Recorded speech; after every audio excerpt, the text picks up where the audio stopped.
à OJC, en collaboration avec NST Productions.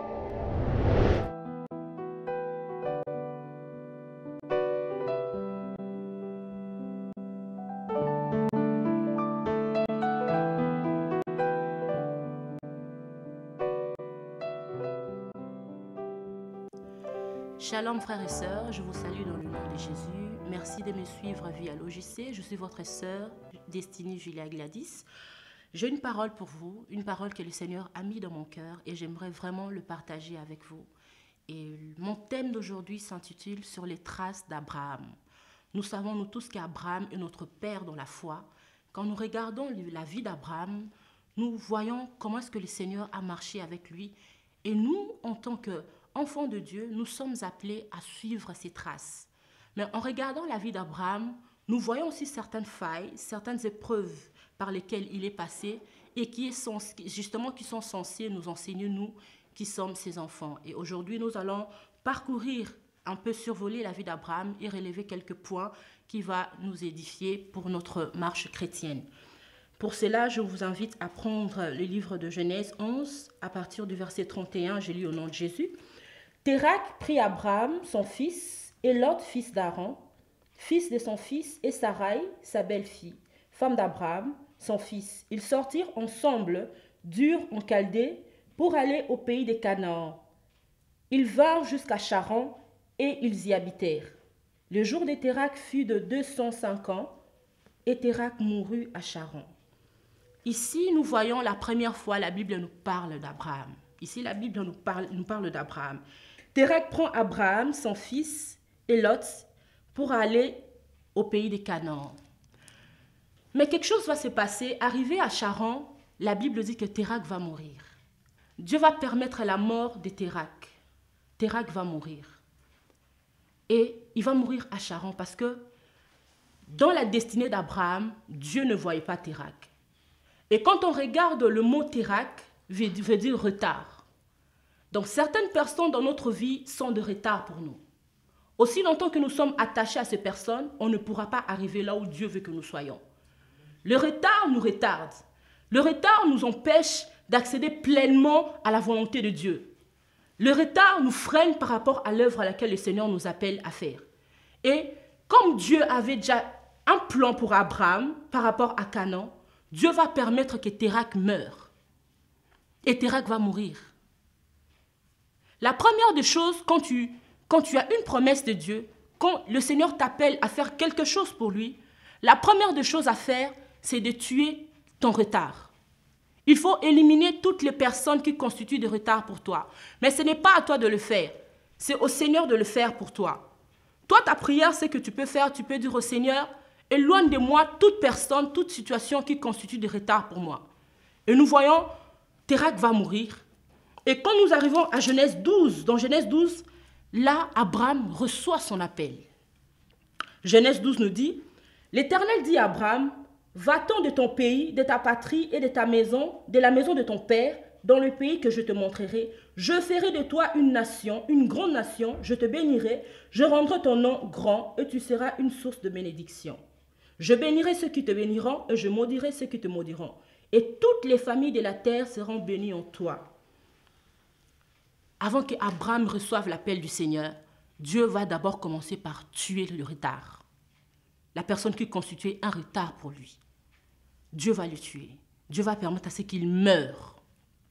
Et dans Genèse 12, Abraham reçoit son appel et Dieu lui dit, va-t'en de ton pays, de ta patrie, de la maison de ton père, et va dans les pays que je te montrerai. Encore une fois, le Seigneur appelle Abraham à se séparer de sa famille. Nous savons que ce n'est pas facile pour nous de nous séparer de nos familles, de nos frères, de nos sœurs. Mais quand Abraham reçoit l'appel de Dieu, avant que le Seigneur lui promette de grandes choses, le Seigneur commence d'abord par lui dire de se séparer de sa famille et d'aller dans un pays qu'il ne connaissait pas. Et Abraham va obéir au Seigneur et il va sortir. Mais quand nous arrivons au verset 3, la Bible dit qu'Abraham partit comme l'Éternel le lui avait dit, et Lot partit avec lui. Abraham était âgé de 75 ans lorsqu'il sortit de Charan. Le Seigneur dit à Lot, le Seigneur dit à Abraham de partir, mais on voit encore que Lot vient avec lui. Certaines personnes ne font pas partie de ta destinée. Quand le Seigneur te donne une promesse, le Seigneur te voit toi. Mais aujourd'hui, nous voyons d'autres personnes qui essayent de ramener d'autres personnes dans leurs promesses. Non, ce n'est pas à toi d'inclure des personnes dans les promesses que le Seigneur te donne. Mais le Seigneur a prévu à ce que là où tu iras, lui-même, il te donnera les personnes qui t'accompagneront dans ta destinée. Et dans les plans de Dieu, non seulement Térak n'y était pas, mais Lot non plus n'y était pas. Et quand nous lisons la Bible, quand nous continuons, on voit à chaque fois le nom de Lot revenir. Abraham partit et Lot revient. Abraham partit et Lot revient. Lot ne faisait que suivre Abraham. Chose qu'Abraham n'avait pas compris. Dans la marche chrétienne, nous sommes appelés à nous séparer de toutes choses. Nous sommes appelés à nous séparer de fois, le Seigneur peut permettre à ce qu'on se sépare de nos biens matériels. Toutes les choses qui nous empêchent de marcher pleinement dans les voies du Seigneur. Nous sommes appelés à nous dépouiller, à nous débarrasser de toutes ces choses. Et Abraham va obéir au Seigneur, mais il va encore prendre un autre bagage. Il va prendre Lot qui va aller avec lui. Et quand nous arrivons dans le chapitre 13, la Bible dit que il dirigea ses marches du midi jusqu'à Bethel, jusqu'au lieu où était sa tente au commencement entre Bethel et Haï. Là, quelque chose va se passer entre les serviteurs de Lot et les serviteurs d'Abraham. Il va y avoir une dispute. Ils vont se disputer par rapport aux richesses qu'ils avaient en bétail, tout ça. Et Abraham va prendre une décision qui n'était pas facile pour lui. Et quand nous lisons dans le verset 9, Abraham dit à Lot, « Tous les pays n'est-il pas devant toi? Sépare-toi donc de moi. Si tu vas à gauche, j'irai à droite. Et si tu vas à droite, j'irai à gauche. » Lot leva les yeux et vit toute la plaine du Jourdain. Abraham va prendre encore une décision. Il va dire à Lot, « Sépare-toi de moi. » Et quand nous lisons la vie d'Abraham avant Lot, et la vie d'Abraham après Lot, c'est complètement différent. Lot va se séparer d'Abraham. Ce n'était pas une décision facile pour Abraham. Mais après s'être séparé de Lot, quand nous lisons dans le verset 14, l'Éternel dit à Abraham, après que Lot se fut séparé de lui, « Lève les yeux du lieu où tu es, regarde vers le nord et le midi, vers l'Orient et l'Occident, car le pays que tu vois, je te donnerai à toi et à ta postérité pour toujours. » Après s'être séparé de Lot, l'Éternel dit à Abraham, « Lève les yeux. » Et quand nous voyons la signification du nom de Lot, Lot veut dire voile. Certaines personnes dans notre destinée sont de voile pour nous. Aussi longtemps que nous resterons avec ces personnes, nous ne pourrons pas contempler pleinement ce que le Seigneur a destiné pour nous. Donc Lot était un voile pour Abraham. Lot voilait Abraham. Abraham ne pouvait pas contempler pleinement ce que Dieu avait prévu pour lui aussi longtemps que Lot était avec lui.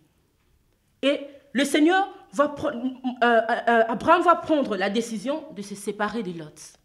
Et après s'être séparé de Lot, le Seigneur va lui dire, « Lève les yeux et regarde. » Lève les yeux et regarde. Pourquoi tu restes avec cette personne? C'est toi qui as reçu l'appel de Dieu.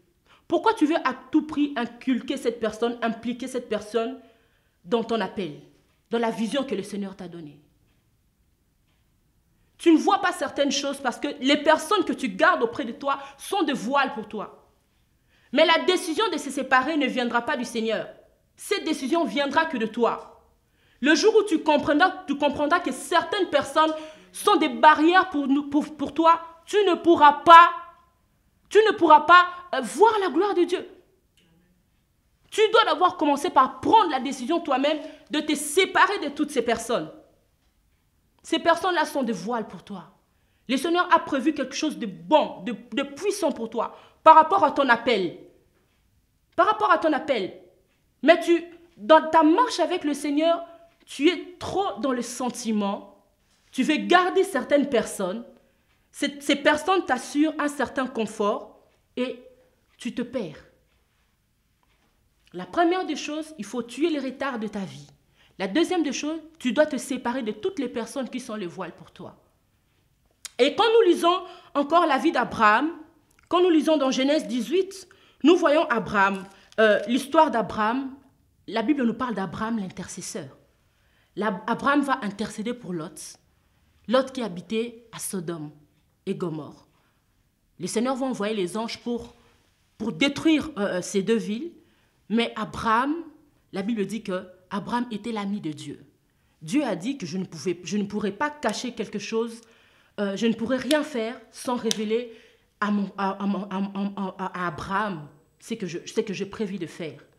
Et Abraham va intercéder pour Lot. Il va intercéder pour les justes qui habitaient à Sodome et Gomorrhe. Et le Seigneur va épargner la vie de Lot parce que Abraham a intercédé pour lui. Dans ta marche chrétienne, même quand tu es séparé d'autres personnes, même quand tu es séparé de ces personnes que Dieu n'a pas prévues dans ta destinée, tiens-toi toujours à la brèche pour eux. Continue toujours à intercéder pour ces personnes. La séparation n'est pas synonyme de devenir ennemi avec ces gens. Non. Tu es séparé de ces personnes parce qu'ils ne font pas partie de ta destinée. Mais ton devoir à toi, c'est de prier pour eux. C'est d'intercéder pour eux. Et Abraham a pris ça à cœur. Il a intercédé pour les justes qui étaient à Sodome et Gomorrhe. Et Lot a pu être sauvé grâce à l'intervention d'Abraham. Pourquoi tu ne pries plus pour cette personne qui s'est séparée de toi? Pourquoi tu ne le fais plus? Parce qu'il n'est plus avec toi. Ce n'est pas ton problème. Toi, continue toujours à prier pour cette personne. Parce que cette personne a besoin de toi. Parce que cette personne a besoin de toi. Il a besoin de tes prières. Parce que cette personne aussi, Dieu a un plan pour lui. Même si ce plan est différent de ton plan à toi, mais cette personne a un plan, Dieu a un plan pour sa vie. Et la dernière étape de la vie d'Abraham, et parce que nous n'avons pas le temps pour tout lire, on nous parle de Genèse 22. Et l'histoire dans Genèse 22, nous savons que c'est l'histoire d'Isaac. Quand le Seigneur va demander à Abraham d'offrir son fils. Le Seigneur va dire à Abraham, offre-moi ton fils, ton unique, celui que tu aimes. Offre-le-moi. On va quand même le lire. Après ces choses, Dieu mit Abraham à l'épreuve et il lui dit, Abraham, et il répondit, me voici. Dieu dit, prends ton fils, ton unique, celui que tu aimes, Isaac, va-t'en au pays de Morija et offre-lui en holocauste sur l'une des montagnes que je te dirai. Quand nous voyons la vie d'Abraham, nous voyons que la vie d'Abraham est une vie de dépouillement. Abraham s'est dépouillé. Il s'est dépouillé de Térak, il s'est dépouillé de Lot. Et là, le Seigneur va lui demander quelque chose de fort. Le Seigneur va le mettre à l'épreuve. Le Seigneur va lui demander le seul fils unique qu'il avait. Et le Seigneur dit encore, prends ton fils, ton unique, celui que tu aimes, et offre-le-moi. Abraham a attendu des années pour avoir Isaac. Mais le Seigneur avait fini par lui donner Isaac. Mais la même bénédiction que Dieu a accordée à Abraham, le Seigneur lui demande encore de lui rendre ça, de l'offrir cela, de lui offrir à Isaac. Il va arriver un moment dans ta vie où la chose que le Seigneur t'a donnée peut devenir une idole pour toi. Tu peux demander à Dieu une bénédiction, Dieu peut te l'accorder, mais les dangers arrivent quand cette bénédiction prend la place de Dieu dans ton cœur. Abraham a passé des années à attendre Isaac, et quand il a reçu Isaac, Isaac a commencé à prendre la place de Dieu. Isaac est devenu le centre de la vie d'Abraham. Abraham voyait en Isaac sa destinée, les générations, il voyait tout, l'accomplissement de ses rêves, tout ça, de ses promesses. Mais Isaac prenait trop de place dans la vie d'Abraham. Et Dieu va mettre Abraham à l'épreuve. Il va lui dire, offre-moi ton fils, celui que tu aimes. Dans le chemin de ta destinée, tu seras appelé à offrir les choses que tu aimes pour le Seigneur. La même chose que le Seigneur t'a appelé. Tu seras appelé à le sacrifier. Dieu t'a donné un ministère. Tu as pleuré pour que le Seigneur te donne un ministère, un don. Mais aujourd'hui, ce don a pris de la place dans ton cœur. Ce don, tu ne jures que par ton ministère. Ce don a pris la place de Dieu dans ton cœur. Et aujourd'hui, Dieu te demande d'offrir ce don-là. De lui rendre ce don-là. Et le Seigneur a mis Abraham à l'épreuve pour voir si Abraham était réellement la personne que Dieu voulait qu'il soit pour les nations. Abraham va obéir, il va prendre Isaac et il va l'amener à la montagne pour le sacrifier. On ne sait pas ce qui s'est passé dans le cœur d'Abraham. Mais c'était une épreuve très douloureuse pour Abraham. Il a attendu des années et il est encore obligé de rendre cette bénédiction au Seigneur. Et arrivé à la montagne, le Seigneur va témoigner d'Abraham. Il va lui dire, j'ai vu maintenant que tu n'as pas refusé ton fils que je t'avais donné, ton fils unique. Et le Seigneur va lui donner encore de puissantes promesses par rapport à sa destinée. Abraham devait encore se dépouiller d'Isaac. Et quand je parle d'Isaac, je ne parle pas de l'argent. Je ne parle pas de billets verts. Je ne parle pas de ton compte en banque. Mais je parle de cette chose qui prend la place de Dieu dans ton cœur. Le ministère que tu aimes beaucoup. Tes projets que tu aimes beaucoup. La chose que tu demandes à Dieu. Quand le Seigneur va te le donner, n'oublie jamais de le rendre encore au Seigneur. Voilà, frères et sœurs, la pensée que j'avais à partager pour vous. La vie d'Abraham. Nous, en tant qu'enfants de Dieu, nous sommes appelés à nous dépouiller. La vie chrétienne, c'est une vie de dépouillement. À chaque étape de notre vie, nous sommes appelés à nous débarrasser de tout ce qui nous empêche d'avoir la gloire de Dieu, de tout ce qui nous empêche de voir la gloire de Dieu, de tout ce qui nous empêche de rentrer pleinement dans notre destinée. J'aimerais prier pour une personne. Toi qui as reçu l'appel de Dieu dans ta vie, toi que le Seigneur a appelé, toi qui as reçu des promesses, toi qui veux servir le Seigneur. Mais en tant que ta sœur, comme ta sœur, j'aimerais juste te dire de te laisser travailler par le Seigneur. Ne retiens rien, accepte le dépouillement. Que tu le veuilles ou pas, tu es appelé à te séparer du monde, te séparer de certains membres de ta famille. La Bible dit, le Seigneur a dit que je suis venu pour apporter l'épée et non la paix. Et l'épée a pour but de séparer. La parole sépare, jointure et moelle. Alors j'aimerais prier pour toi, toi qui as l'appel de Dieu et tu as du mal à te séparer de certaines choses de ta vie parce que tu es limité. Mais j'aimerais prier pour toi et que le Seigneur t'aide à marcher avec lui et à prendre certaines décisions dans ta vie qui ne sont pas faciles pour toi. Je vais prier pour toi. Père, dans le nom de Jésus, je prie pour mon frère, ma sœur qui me suit en ce moment. Seigneur, c'est toi qui appelles, Seigneur. Tu connais notre vie, c'est toi qui traces nos chemins éternels. Je prie pour cette personne qui est en train de nous suivre, ô Dieu. Seigneur, cette personne a besoin de ton aide. Cette personne a besoin de ta faveur. Il a besoin de ta grâce, éternel Dieu, pour prendre certaines décisions difficiles dans sa vie. Père, je te prie, ô Dieu, Seigneur, de diriger ses pas. Seigneur, de lui accorder de la force, éternel Dieu de gloire, pour prendre position pour toi. Parce que tu sais les plans que tu as pour cette personne. Seigneur, bénis sa vie. Seigneur, garde-le. Garde-le fidèle à toi. Seigneur, qui marche avec toi et qui soit, éternel Dieu de gloire, un instrument de gloire, Seigneur, pour ton évangile, Seigneur, ici sur cette terre. Dans le nom de Jésus, j'ai ainsi prié. Amen. Merci frères et sœurs, que le Seigneur vous bénisse et je vous dis shalom.